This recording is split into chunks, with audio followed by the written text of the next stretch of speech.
Hey, Gemeinde Rock'n'Roll. So, wie der Name des Videos schon sagt oder zeigt, machen wir heute mal, ja, auch wieder aus der Community heraus eine große Frage oder Anfrage, wie geht was? Und zwar das Kühlsystem befüllen und entlüften bei den 690er Modellen. Ne? Da herrscht ja sehr viel Unsicherheit und auch wieder sehr viel Halbwissen ist da unterwegs. Wie geht das? Wie mache ich das richtig? Ja, da gibt es eben halt verschiedene Aussagen, auch selbst vom Hersteller. Befüllen und dann so 50 cm hochstellen und also eine wilde Aktion. Ich zeige euch jetzt mal, wie das wirklich richtig geht, also wie ihr das richtig entlüftet bekommt. Also quasi den Kühler entlüftet und dann dementsprechend halt auch den Anschluss, dass ihr den Unterdruckanschluss bekommt, also dass richtig diese Systeme, Ausgleichsbehälter und Kühler und Motor miteinander vernünftig arbeiten können. Ja? So, wie das geht, das zeige ich euch jetzt. So, natürlich als allererstes starten wir erstmal mit den Sicherheitshinweisen. Wir arbeiten gleich hier mit heißen Flüssigkeiten, also dementsprechend besorgen wir uns vorher Schutzbrille und ein paar vernünftige Gummihandschuhe. Ja. Ein paar dicke Lederhandschuhe tun es natürlich auch, weil wir punchen ja nicht in dem Zeug drin rum, aber ne, damit ihr euch nicht die Flossen verbrennt, ein paar vernünftige Handschuhe. So. Dann brauchen wir zum Entlüften gleich eine Wanne zum Kühlmittel auffangen und natürlich Kühlmittel. Ja. Wir nehmen natürlich immer nur vom Motocool Factory Line Organic Plus. Ist ein organisches Kühlmittel. Wo da der Unterschied ist, hatte ich schon mal in einer Folge genau erklärt. Ne, Hybride, organisch, was da passieren kann, wenn ihr das nicht frühzeitig wechselt und. Blende ich mal hier oben ein, schaut es euch an, dann wisst ihr auch Bescheid, wo hier die Unterschiede sind. Ja? Und wir kommen auch zum Thema Kühlsystem reinigen. Dann, wenn ihr halt nicht wisst, was vorher drin war, ob ein Hybrid oder ein organisches, immer am besten einmal ein Kühlsystem, eine Kühlsystemspülung, Reinigung durchführen, vorher. Ja?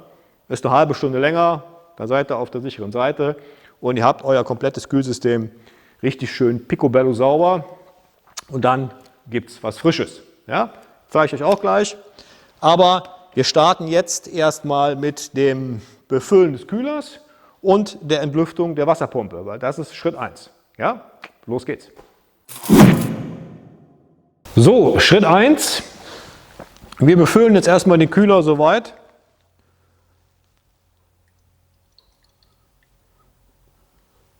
Bis gut Unterkante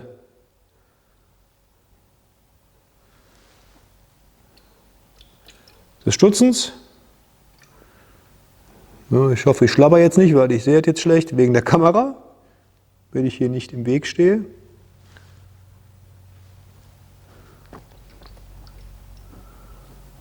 So.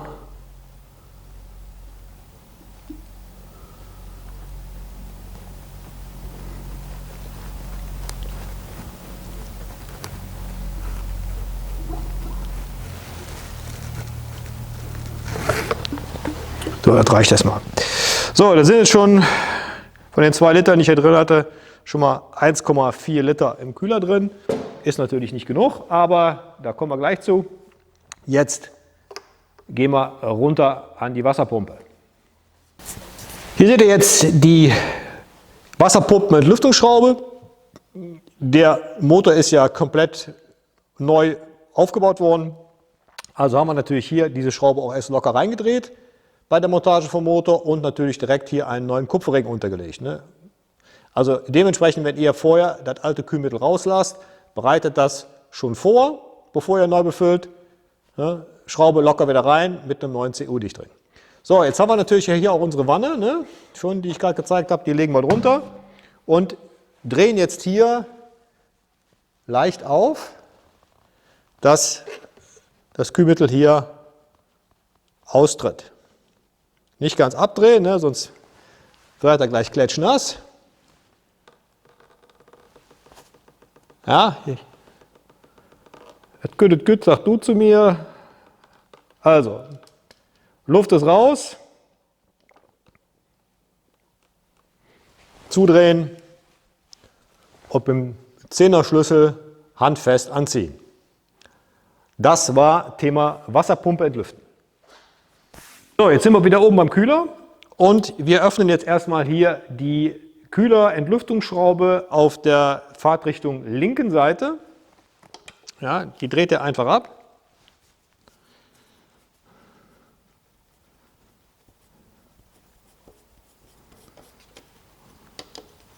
So, hier ist so eine Aludichtung drauf, die könnt ihr drauf lassen, die müsst ihr auch nicht erneuern.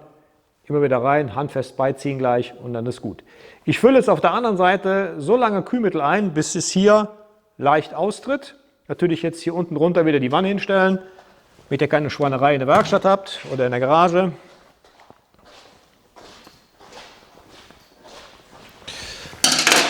So, einfüllen.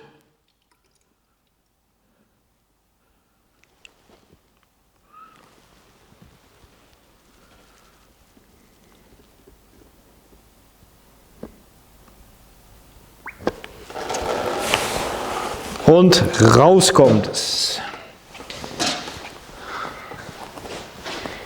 So, das war's schon. Schraube wieder drauf.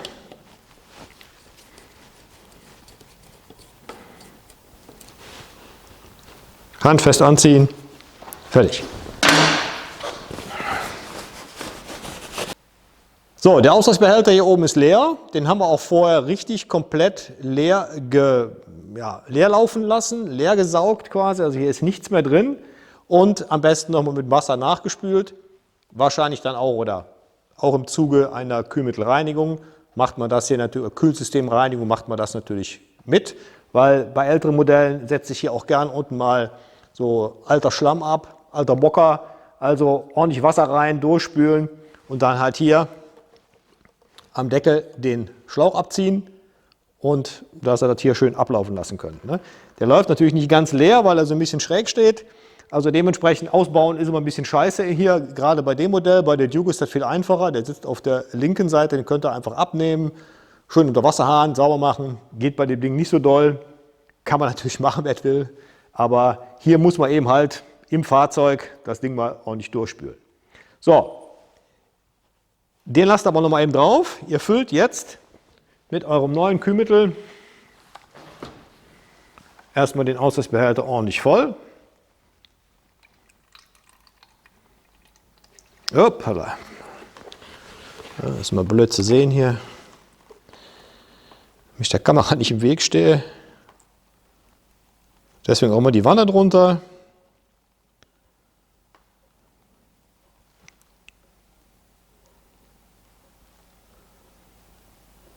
Ja, ruhig fast voll machen, das Ding.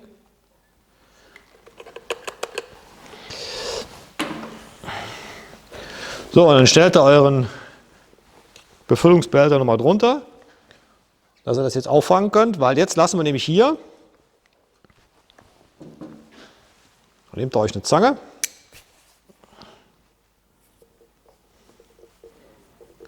haltet das so zu. Den Behälter nochmal drunter und lasst den Schlauch laufen, ja, dass das neue Produkt hier sauber austritt. Deswegen auch immer ein bisschen mehr reinlaufen lassen. Dann könnt ihr ungefähr so bis Maximum Kühlmittelbehälter ablaufen lassen. Ja. Wieder zuhalten und ihr steckt den Deckel drauf. Und jetzt seid ihr gewiss, Schelle direkt wieder drauf machen, dass dieser Schlauch zum Auslassbehälter zur Flüssigkeit, die im Kühlmittel-Ausgleichsbehälter schon vorhanden ist, komplett luftfrei ist. Ja? Hier ist keine Luft mehr drin, hier sind wir schon mal sauber, hier ist ja das Ventil drin und jetzt müssen wir nur noch sehen, dass wir diese Luft, die im Kühler sitzt, komplett aus dem Motor rauskriegen. Und wie das geht, das zeige ich euch jetzt, denn jetzt müssen wir das Ding laufen lassen. Ja? Okay, dann geht das los. So, Fahrzeug steht jetzt bereit, die Abgasanlage ist dran, denn jetzt muss man das Moped laufen lassen. Und da seht ihr auch schon wieder den Einsatz unserer Wanne, die müssen wir jetzt da drunter stellen.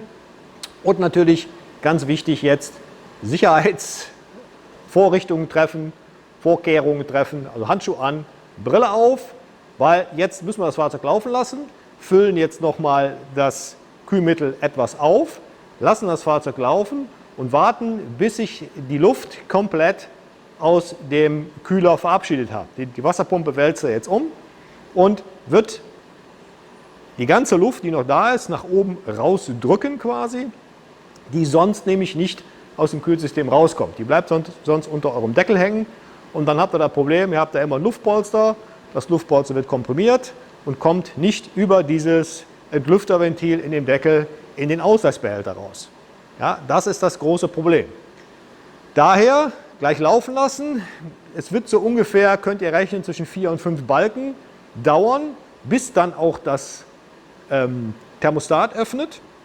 Bei diesem Motorrad ist es Gott sei Dank kein großer Sprung zwischen zu und auf, weil das kalte Kühlmittel läuft auch schon auf beide Seiten quasi von links und rechts zum Kühlsystem oder zum Thermostat hin.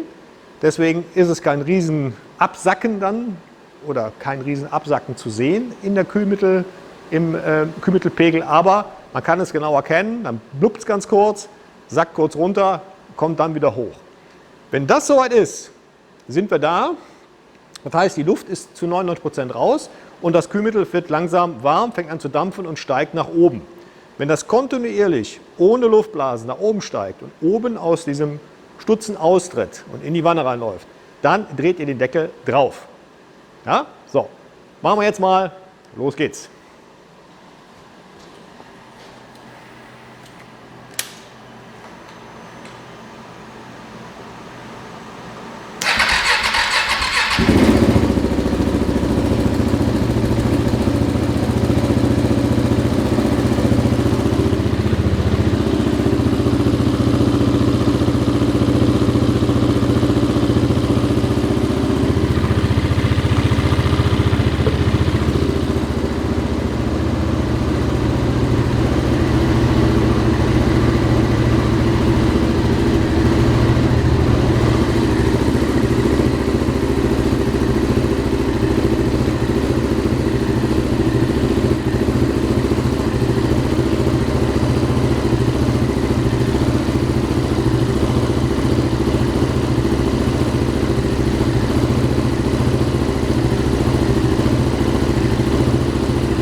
Wichtig hier auch, kein Gas geben, ne? Nur im Stand laufen lassen, damit uns das hier nicht nach oben raus ballert, ne? Weil die Wasserpumpe kriegt ja dann ordentlich Drehzahl und dann wollen wir natürlich auch nicht. Also nur im Stand, ganz wichtig.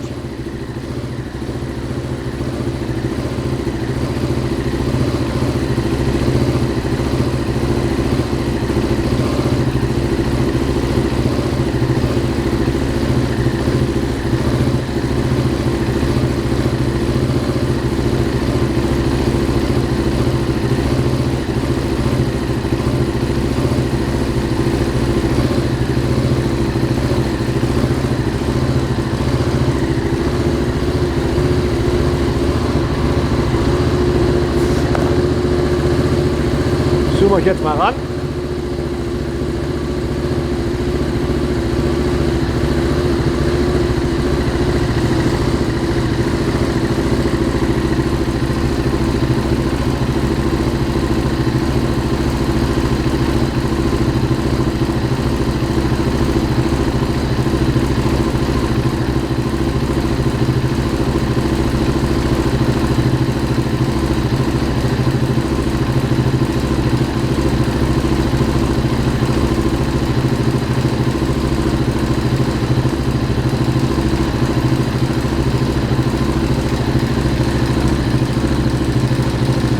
Oh, 2 Balken haben wir jetzt.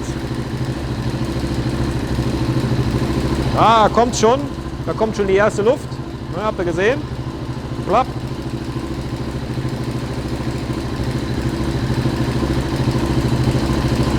Aber das war noch nicht das Thermostat.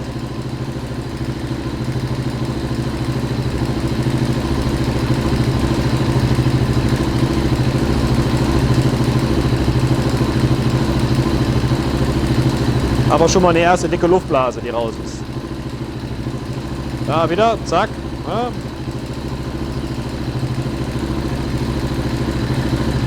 3 Balken.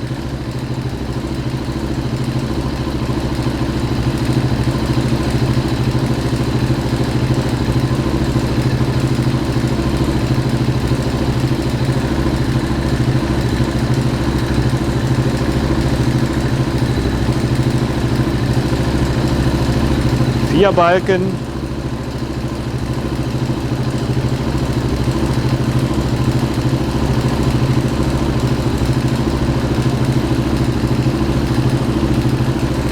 Da kommt wieder Luft.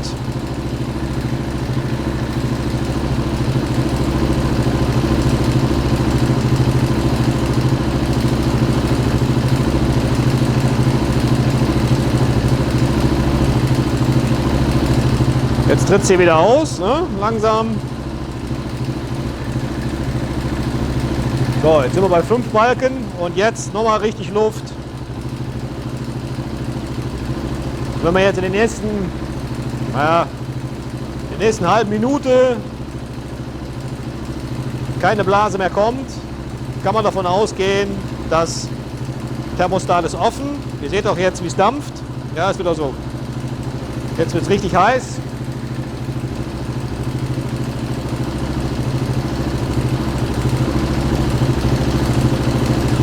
Ah, kommt noch was.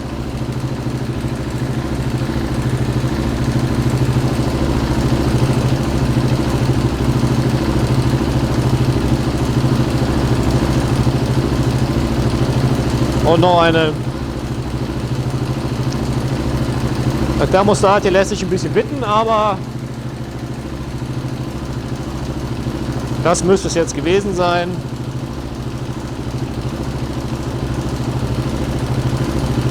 Ja, noch eine kleine.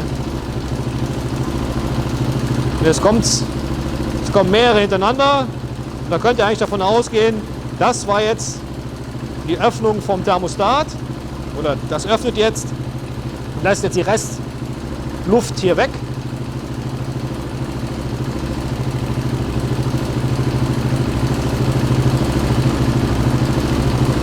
So, und jetzt kommt es kontinuierlich rausgelaufen, das kann man jetzt schön erkennen.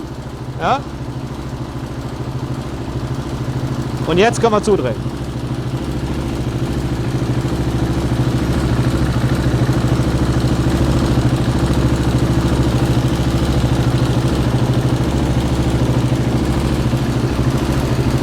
So, und das war die ganze Miete. Jetzt kontrollieren wir, ob das Unterdrucksystem auch richtig arbeitet. So, jetzt haben wir hier den Fokus der Kamera genau auf die linke Seite vom Ausgleichsbehälter, wo ihr die Markierung Max und Min habt. Ich habe euch mal von der anderen Seite eine Werkstattlampe dahinter geklemmt, damit ihr das mal schön erkennen könnt, wo jetzt genau der Pegel sitzt. Ich fahre mal näher ran. So. Ja, kann man gut erkennen, wir stehen jetzt genau auf Max. Und ja, jetzt halten wir die Kamera mal da drauf und lassen einfach mal die Zeit vor uns arbeiten und lassen das Motorrad jetzt mal abkühlen. Ja? Ich nehme das jetzt mal in Originalzeit auf und drehe das natürlich jetzt gleich für euch ein bisschen schneller, weil das dauert jetzt ein paar Minuten. Ne?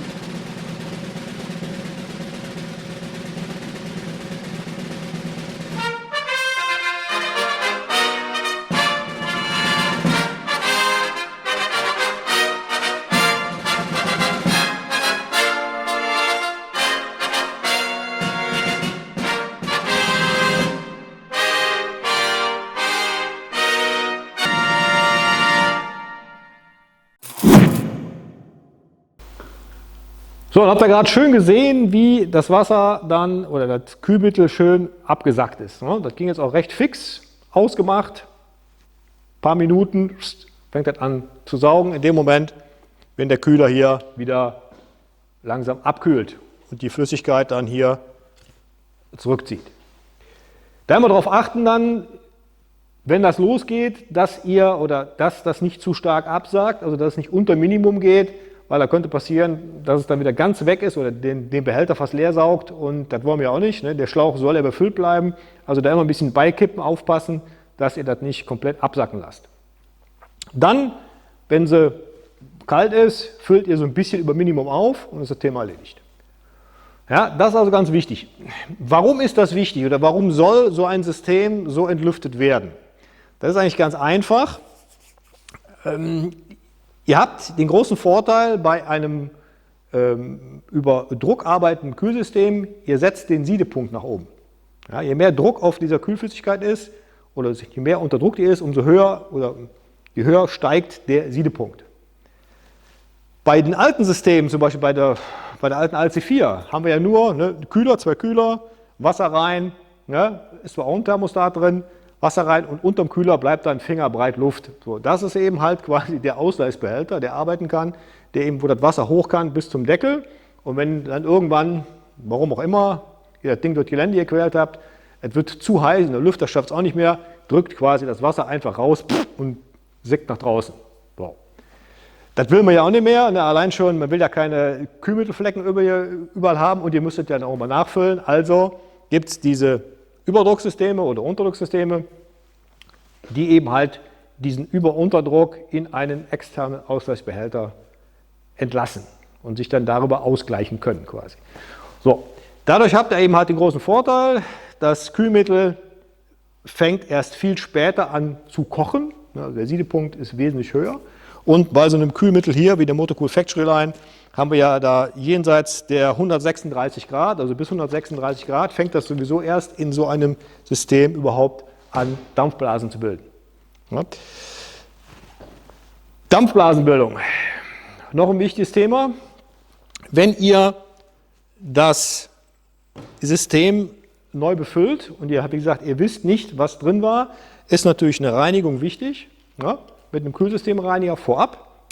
Warum? Weil halt diese beiden Kühlflüssigkeiten haben unterschiedliche Siedepunkte. Also der Hybrid hat eine niedrigere als das organische und daher könnte es dann zu unterschiedlichen Siedepunkten führen und die eine Flüssigkeit könnte in der anderen schon anfangen zu kochen. So, das wollen wir natürlich nicht, also das alte Zeug muss raus, egal was es ist, wir wissen es ja nicht, also vorher einmal Kühlsystem reinigen. Das ist ganz einfach, wird mit Wasser angemischt, steht da genau hier drauf, ja, und das könnt ihr hier eingefüllt, genau wie ich es euch gerade gezeigt habe. Das Einzige, was ihr nicht machen müsst bei einem Kühlsystem reinigen, ist die Kirmes hier mit dem Ausgleichsbehälter. Ja, ihr füllt das voll, lasst die ein bisschen laufen, füllt ein bisschen nach, macht den Deckel zu und dann lasst ihr die eine halbe Stunde tuckern. Bitte nur im Stand laufen gelassen. Daher reicht es, wenn das System wenn der Kühlmittelreiniger im Hauptsystem arbeiten kann. Der soll nur alles aufnehmen, Verunreinigungen und dann Fahrzeug abstellen und dementsprechend abkühlen lassen. Das ist natürlich ganz wichtig, wenn ihr ja natürlich direkt so ausmacht und dann macht er hier auf, dann habt ihr das Zeug im Gesicht. Also mindestens so lange warten, bis das Fahrzeug keine Balken mehr in der Anzeige hat. Zündung angucken, dann könnt ihr das machen. Und dann geht er trotzdem hin, Handschuhe an, klar, und legt hier noch einen Lappen drauf. Ja? Lappen drauf und dann dreht er das mit dem Lappen auf, weil falls noch ein Überdruck hier sein sollte, spritzt er den Lappen rein und ihr habt es auch nicht im Gesicht. Ja? Klar.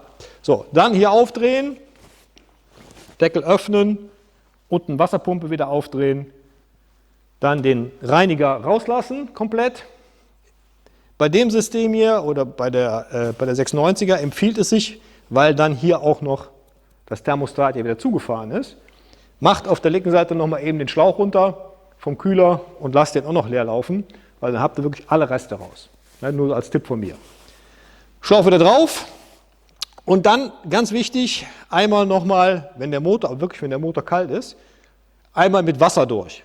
Ja, unten auflassen einfach oder Finger drauf halten, hier vorfüllen, Wasser rein komplett in das System und einmal nochmal durchspülen. Dann habt ihr auch die Reste von dem Zeug da komplett raus und eure Anlage ist wieder tipptopp gereinigt. Dann ganz einfach, hoppala, schmeiß weg, einmal Kühlmittel rein, ja, Die genaue Menge für die 96 blende ich unten mal eben ein. Vorfüllen und genauso entlüften, wie ich es gerade gezeigt habe. So, das war's. Gerade im Punkto oder bei den KTM-Modellen sticht da leider ein Modell ganz schlimm heraus, was dieses Kühlsystem entlüften betrifft. Und das sind die kompletten 99er-Modelle. Ja. Die sind, naja, ein bisschen ist gut, die sind richtig tricky, da die Luft rauszukriegen, weil der Motor ist sehr verklüftet, sehr zerklüftet und dementsprechend da wirklich alles rauszukriegen, ist immer ein großes Problem. Daher dieses System genauso anwenden bei der 99er. Wichtig ist, ihr habt hier unten an der Wasserpumpe bei der 99er noch 2 Entlüfterschrauben, die auch beide aufdrehen, wenn ihr das neu befüllt, bis das Zeug austritt, zudrehen und dann genauso wie bei der 96er im Stand laufen lassen, bis das Thermostat aufmacht. Und wenn das Thermostat bei der 99er aufmacht, seht ihr richtig, wie das Wasser komplett wegsackt. Ja, weil also vom kleinen zum großen Kreislauf ist ein richtiger Wassermengenunterschied und die werdet ihr direkt erkennen, wenn das Thermostat aufmacht. Ne? Dann auffüllen, voll machen, wie gerade gesehen, überlaufen lassen, klar, wenn es schön heiß ist. Auf die Balken achten bei eurem Display und dann zudrehen. Überlauf oder beziehungsweise Auslassbehälter genauso vorfüllen wie gerade gezeigt und dann habt ihr auch bei der 99er Ruhe. Ja, gut, so.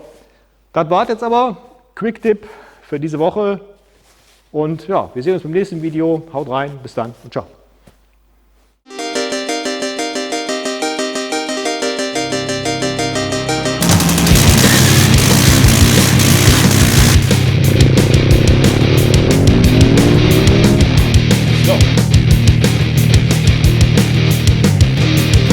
Ja, also das hier ein Senkung.